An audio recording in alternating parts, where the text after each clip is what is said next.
bilang, saya setahun sebagai presiden, saya kubur itu korupsi bisa. Ya kan?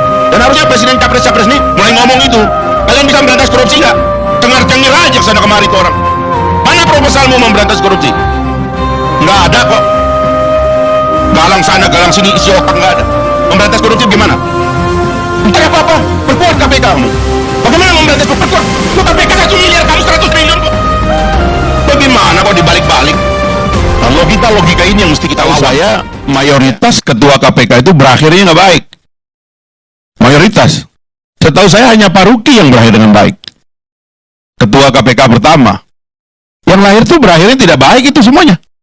Jadi kita jangan bilang Firly, ini semuanya ada masalah ini. Ya. Pak Antasari masuk bui. Oh, sadis lagi tuh, ya kan? Ininya itu. Kejadiannya itu pembunuhan, Pak, ya. Lalu kemudian kita ingat juga Pak BW, ya kan, sama Pak Abraham, ya kan? Kalau tidak salah sampai statusnya tersangka mereka itu. Nah, jadi ini coba kita agak objektif sedikit lah. Saya tuh agak main otot tuh udah nggak zaman gitu loh. Coba agak berpikir konstruktif sedikit ya. Waktu direvisi ini undang-undang karena memang temuannya terlalu banyak. Persekongkolan ini sekarang nih Anas Urbaningrum keluar nih, lihat aja nanti. Masa sekongkol, saya ini juga objek sekongkol.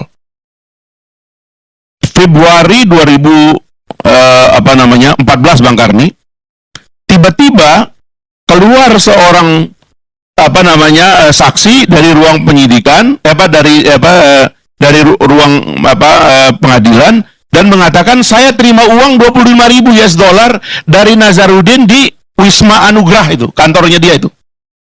Saya tidak tahu kantor itu ada di mana, tapi itu disebutkan menjelang tanggal 9 April pencoblosan. Dengan maksud supaya saya nggak terpilih lagi itu. Meledak itu. Di dapil saya spanduk banyak betul itu menghajar saya itu. Tapi alhamdulillah ya saya lawan dengan cara saya dan alhamdulillah terpilih kembali begitu waktu itu. Setelah saya menjabat, yang bersangkutan ketemu dengan saya dan membuat pengakuan, dia ditekan disuruh menyebut nama saya di ruang sidang gitu. Nama penyidiknya segala macam lengkap. Dan itu konspirasi yang terjadi pada semuanya, termasuk nanti Anas akan cerita bagaimana Nazarudin diperankan. Bajingan ini semuanya ini. Dipakai di depan ruang sidang untuk nakut-nakutin orang.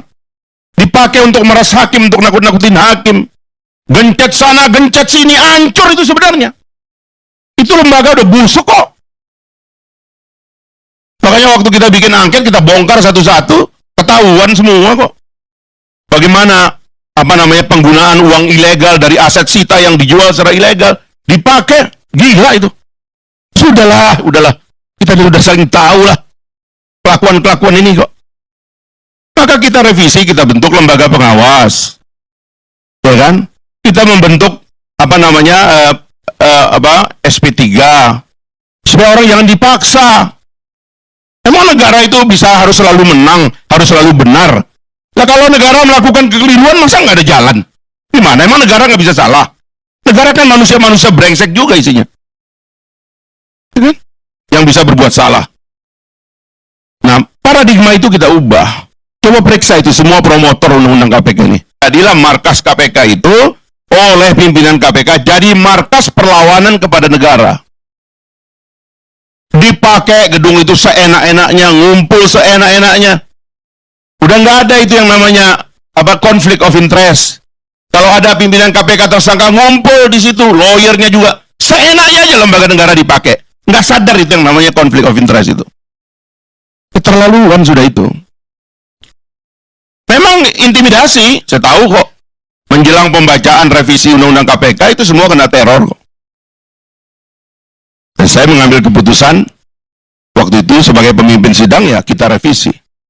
Ini kelakuan revisi ini.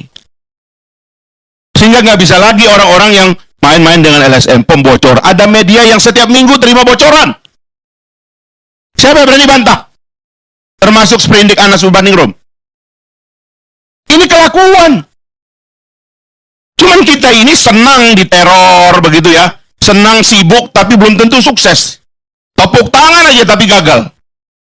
Itu yang terjadi selama ini. Nah, sekarang Sekarang bangsa ini harus mengambil inisiatif kembali. Menurut saya kesalahan utama Undang-Undang KPK adalah karena dia tidak menganggap presiden sebagai penanggung jawab pemberantasan korupsi. Pimpinan KPK itu kita pilih dengan ongkos kurang dari 1 miliar rupiah. Tapi Presiden Republik Indonesia besok kita akan pilih dengan uang 100 triliun rupiah. Mana bisa tanggung jawab pemberantasan korupsi diberikan ke satu lembaga yang pimpinannya dipilih dengan uang 1 miliar. Sementara pertanggungjawaban presiden dalam sistem presidensial kita diabaikan.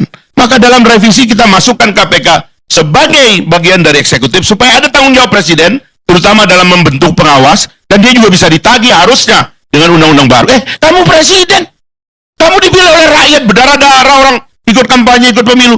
Masa tidak bertanggung jawab untuk pemberantasan korupsi?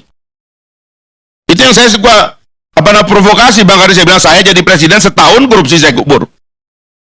Bisa itu. Power presiden terlalu besar. Dan kita baca dalam sejarah dunia bagaimana presiden-presiden yang baik menuntaskan pemberantasan korupsi di negaranya dengan sangat cepat. Itu bisa dilakukan. Untuk memberantas korupsi, mereka mau berkuasa kok. Yang berkuasa yang punya proposal dong. Saya bilang, saya setahun sebagai presiden, saya kubur itu korupsi bisa. Ya kan? Dan harusnya presiden capres-capres ini mulai ngomong itu. Kalian bisa memberantas korupsi nggak? Cengar-cengir aja sana kemari itu orang. Mana proposalmu memberantas korupsi? Nggak ada kok. Galang sana, galang sini, isi otak nggak ada. Memberantas korupsi gimana? Entar apa-apa, perkuat KPK ngomong. Bagaimana memberantas korupsi? Perkuat. Lo KPK 1 miliar, kamu 100 triliun kok. Bagaimana kok dibalik-balik? Nah, logika-logika ini yang mesti kita lawan. Ya. Karena kita ini begitu orangnya. Kalau udah sibuk tuh dianggap sukses. Bego itu. Ya, sibuk bukan sukses. Sukses tuh kelihatan jejaknya dan penyelesaiannya gitu. Nah, itulah kira-kira Bang.